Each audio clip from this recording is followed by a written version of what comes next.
लोकसभेत भाजपला म्हणावं तसं यश मिळालं नाही. भाजपला एकांकी आकड्यावर समाधान मानावं लागलं. मात्र आता येत्या विधानसभेच्या अनुषंगाने भाजपने काही बदल करत नेत्यांना जबाबदारी दिली आहे. इतकंच नाही तर आपापल्या मतदारसंघातून बाहेर पडत भाजप नेत्यांना आता काम करावं लागणार आहे.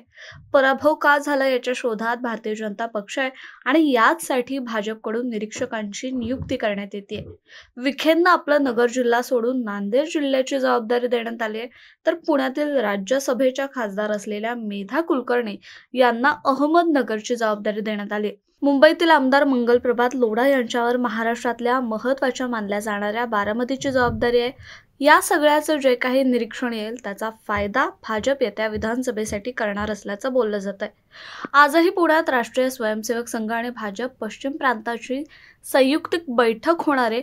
आगामी विधानसभा निवडणुकीच्या पार्श्वभूमीवर यावर मार्गदर्शन करण्यात येणारे काही कार्यशाळेचाही यामध्ये समावेश आहे. राधाकृष्ण विखे आता नांदेड मतदारसंघासाठी स्वतः निरीक्षण करणार आहेत, तर दुसरीकडे मंगल प्रभात लोढा बारामती विषयी काय निरीक्षण करतात याकडे सर्वांचंच लक्ष लागलंय. या नेत्यांप्रमाणेच अनेक नेत्यांना त्यांच्या मतदारसंघाबाहेरची जबाबदारी भाजपने दिली आहे. उत्तर मध्य मुंबईची जबाबदारी इंदापूरचे माजी आमदार हर्षवर्धन पाटील यांच्याकडे, उत्तर पूर्व मुंबईची जबाबदारी आमदार राणा जगजितसिंह पाटील यांच्याकडे, तर मावळची जबाबदारी प्रवीण दरेकर यांच्याकडे देण्यात आले.